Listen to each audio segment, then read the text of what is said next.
Hi guys, welcome to Bhavani fishing. இன்றைக்கி இந்த வீடியோவில் எதை பற்றி பார்க்க போகிறோம் அப்படின்னா, குள்ளக்கண்டு மீன் பிடிக்கிறதுக்கு ஒரு அருமையான வலை தான் பண்ணிகிட்ருக்கோம். கஸ்டமர் ஒருத்தர் வந்து கேட்டிருந்தார், அவருக்காக பண்ணியிருக்கோம். குள்ளக்கண்டை மீன் பிடிக்கிறதுக்கு இந்த வலை இருந்தால் உங்களால் ரொம்ப ஈஸியாக, ரொம்ப சுலபமாக இந்த வலையில் மீன் பிடிக்க முடியும். நீங்கள் அதுக்கு போய் டைம்லாம் ஸ்பெண்ட் பண்ண தேவையில்லை. ஒரு 5 மினிட்ஸில் உங்களுக்கு விரால் மீன் பிடிக்க போகிறீங்க, அவரி மீன் பிடிக்க போகிறீங்க அப்படின்னா, முள் கட்டுறதுக்கு இந்த மீன் ரொம்பவும் அந்த வலையில் ஈஸியாக, ரொம்பவும் சுலபமாக நம்ம அந்த குஞ்சு மீனை பிடிச்சிடலாம். ஒரு டைம் வேஸ்ட் ஆகாது. ஃப்ரெஷ்ஷாக பிடிச்ச உடனே அப்படியே முள்ளில் கோர்த்து போட்டுடலாம். அதுக்காக தான் இந்த வலை அவர் கேட்டிருந்தார். இந்த வலை அவருக்காக பண்ணியிருக்கோம். இந்த வலையில் பார்த்திங்கன்னா, இந்த வலை அவர் கொஞ்சம் தான் கேட்டிருந்தார். அவருக்கு ஆக்சுவலாக ஒரு 70 அடி கிட்ட தான் ரெடி பண்ணி அனுப்பியிருந்தோம், ஜாஸ்தியாக அனுப்பலை.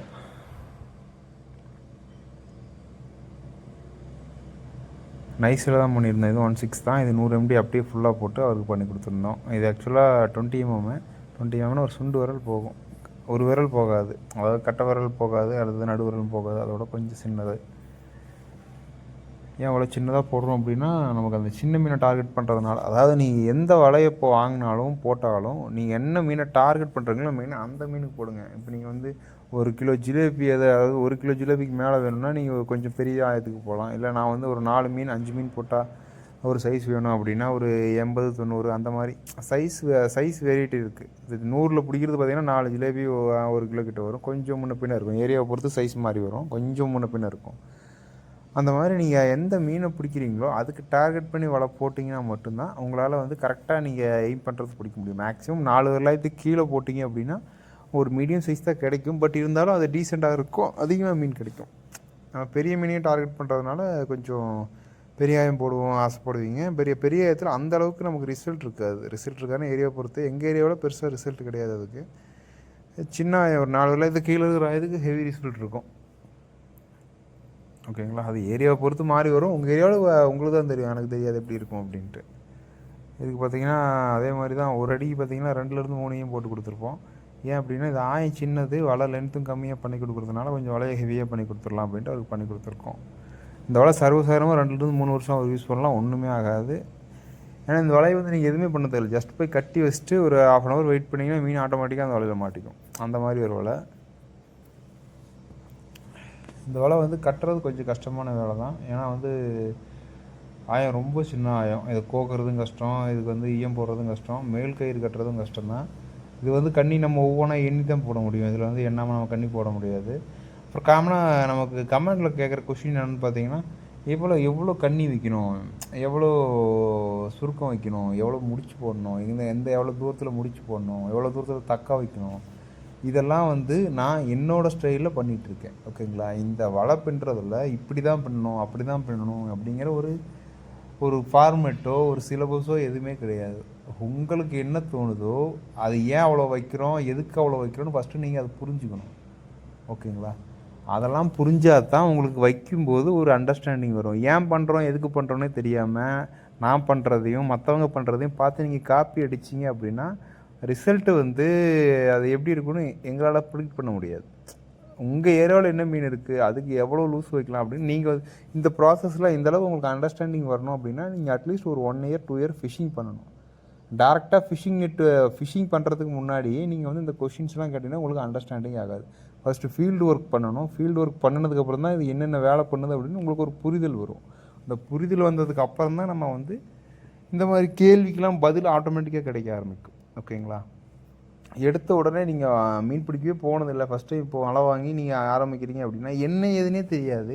அதாவது நீங்கள் இப்போ ஒரு ஃபஸ்ட் ஸ்டாண்டர்டில் இருக்கீங்க, டேரெக்டாக நீங்கள் 12th சிலபஸ் எடுத்து படிங்கன்னா அது உங்களுக்கு புரியுமா? அந்த மாதிரி தான் இது. ஓகேங்களா? இது மேக்ஸிமம் வந்து நீங்கள் ஃபஸ்ட்டு ஃபிஷிங் பழகுங்க. ஒரு ரெடிமேட் வலை வாங்கி ஃபிஷிங் பழகிட்டு அந்த வலையில் என்னென்ன ஒர்க்லாம் பண்ணியிருக்காங்க, எந்த மாதிரி பண்ணியிருக்காங்க, ஏன் பண்ணியிருக்காங்கன்னு நீங்கள் ஃபிஷிங் பண்ணி அந்த நெட்லேருந்து ஃபஸ்ட்டு ஒரு அண்டர்ஸ்டாண்டிங் வாங்க. அதுக்கப்புறமா நீங்கள் வந்து நெட்டு ஒரு மேக் பண்ணிங்க அப்படின்னா ஒரு ஐடியா வரும். டேரெக்டாக என்னன்னே தெரியாமல் நீங்கள் நெட்டு கட்டுறது அப்படிங்கிறது காலில் கட்டிட்டு கிணத்துல குதிக்கிற மாதிரி தான். ஒன்றுமே புரியாது. தலையும் புரியாமல் வாழும் புரியாமல் வலை கட்ட முடியாது நண்பா. இந்த அளவுக்கு நீங்கள் இதில் ஒர்க் பண்ணணும். அதாவது அண்டர்ஸ்டாண்டிங் லெவல் வந்து உங்களுக்கு ஆட்டோமேட்டிக்காக நீங்கள் ஃபிஷிங் போனீங்கன்னா வர ஆரம்பிச்சிடும்.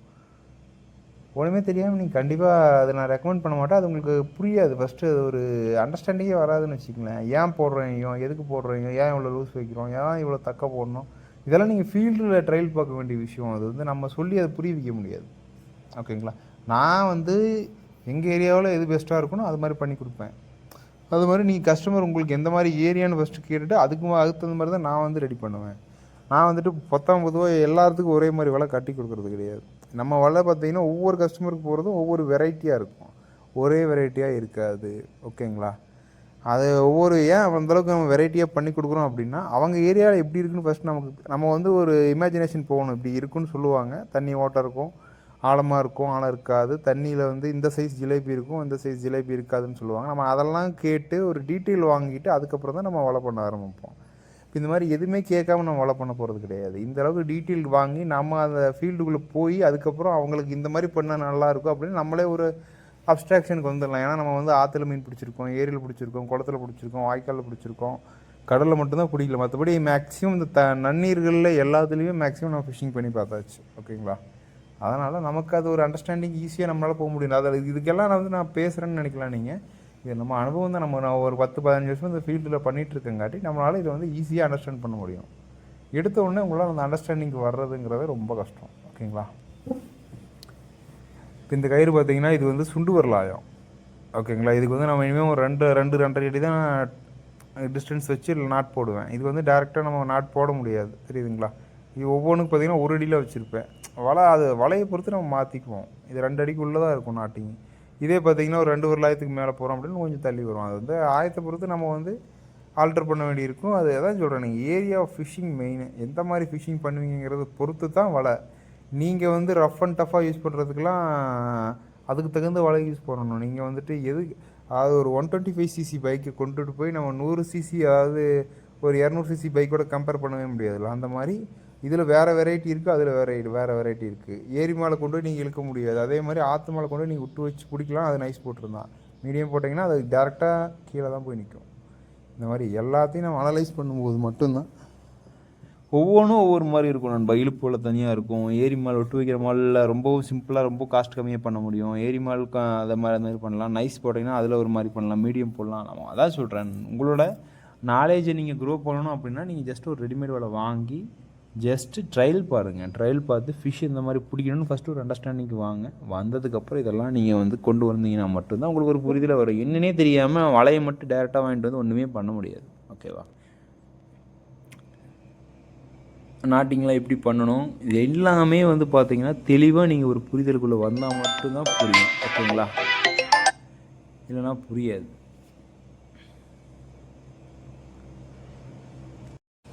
இந்த ஒவ்வொன்றும் பார்த்தீங்கன்னா நம்ம பொறுமையாக கற்றுக்க வேண்டிய விஷயம். நீங்கள் எடுத்தோம் கவுத்தோன்னு எதையுமே கற்றுக்க முடியாது. ஓகேங்களா? இந்த மாதிரி லூஸ் வைக்கிறது எல்லாமே வந்து நீங்கள் ஜஸ்ட்டு எடுத்த உடனே எதுவுமே கற்றுக்க முடியாது நண்பா. அதுக்கான ஒரு படிநிலை இருக்குது. அதை ஃபஸ்ட்டு நீங்கள் இந்த வலை எப்படி கட்டணும், ஒரு உணர்தல், ஒரு புரிதலுக்கு உள்ளாகணும். உள்ளானதுக்கப்புறம் தான் நமக்கான அந்த தெளிவான ஒரு ஐடியா கிடைக்கும். நீங்கள் எடுத்த உடனே 1/2 கிலோ 1 கிலோ வலை வாங்கிட்டு வந்து கட்டுறேன் வீடியோ பார்த்துட்டு அப்படின்னா அது உங்களுக்கு நான் ரெக்கமெண்ட் பண்ண மாட்டேன். என்னோடய வீடியோவை பார்த்தாலும் சரி, நீங்கள் யார் வீடியோ பார்த்தாலும் சரி, நீங்கள் ஃபீல்டில் போய் ஜஸ்ட்டு மீன் பிடிக்கிறவங்க கூட டைம் ஸ்பெண்ட் பண்ணால் மட்டும்தான் ஒரு ஐடியாவுக்கே வர முடியும். ஓகேவா?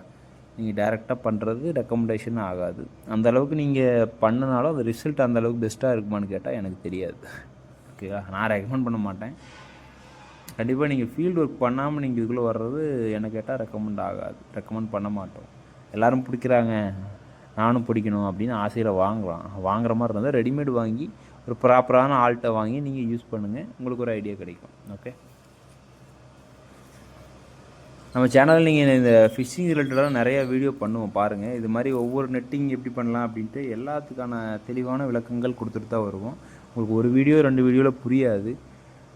போக போக நீங்கள் பார்த்துக்கிட்டே ரெகுலராக ஃபாலோ பண்ணும்போது உங்களுக்கு கண்டிப்பாக ஒரு புரிதல் ஏற்படும்.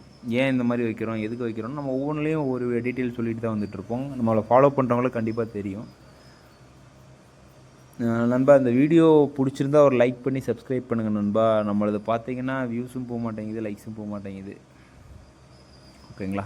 ஜஸ்ட் ஒரு வியூ லைக் பண்ணி ஒரு சப்ஸ்கிரைப் பண்ணிங்கன்னா நமக்கு இன்னும் கொஞ்சம் இது மாதிரி வீடியோக்கள் கொண்டு வரதுக்கு இன்னுமே கொஞ்சம் ஒரு மோட்டிவேஷனாக இருக்கும். எல்லாரும் யூடியூபரும் சொல்கிறது தான். ஏன் சொல்கிறாங்கன்னு எனக்கு அப்போ புரியலை. இப்போ நம்ம ஓப்பன் பண்ணதுக்கப்புறம் தான் நமக்கு இப்போ புரியுது. ஜஸ்ட் நீங்கள் வியூ லைக் பண்ணால் மட்டும்தான் நீங்கள் நெக்ஸ்ட் அப்படியே அது மூவ் ஆகும் வீடியோ. இல்லை அப்படின்னா அது ஒரே இடத்துல ஸ்டக் ஆயிரும். நீங்கள் பார்க்குறவங்களுக்கு தான் தெரியும் வீடியோ நல்லா இருக்கா நல்லா இல்லையா அப்படின்ட்டு. நீங்கள் தான் சொல்லணும்.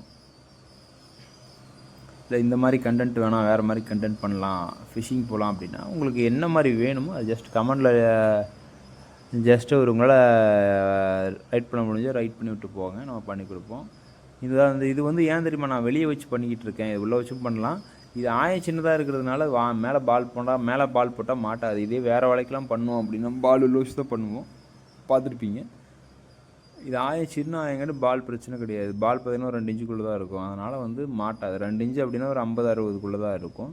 அது வந்து நீங்கள் 60 mm வரைக்கும் 50 mm வரைக்கும் வெளியே வச்சு கட்டலாம். 50 mm மேலே போகும்போது உள்ளே வச்சு தான் கட்டணும். இந்த மாதிரி ஒவ்வொரு நுணுக்கங்கள் பார்த்தீங்கன்னா நீங்கள் வந்து நாள்பட அனுபவங்களாக ஆகத்தான் ஒரு புரிதலுக்கே வருவீங்க. ஏன் பண்ணுறோம், எதுக்கு பண்ணுறோன்னு மொட்டையாக பார்த்தா புரியாது. ஓகேவா?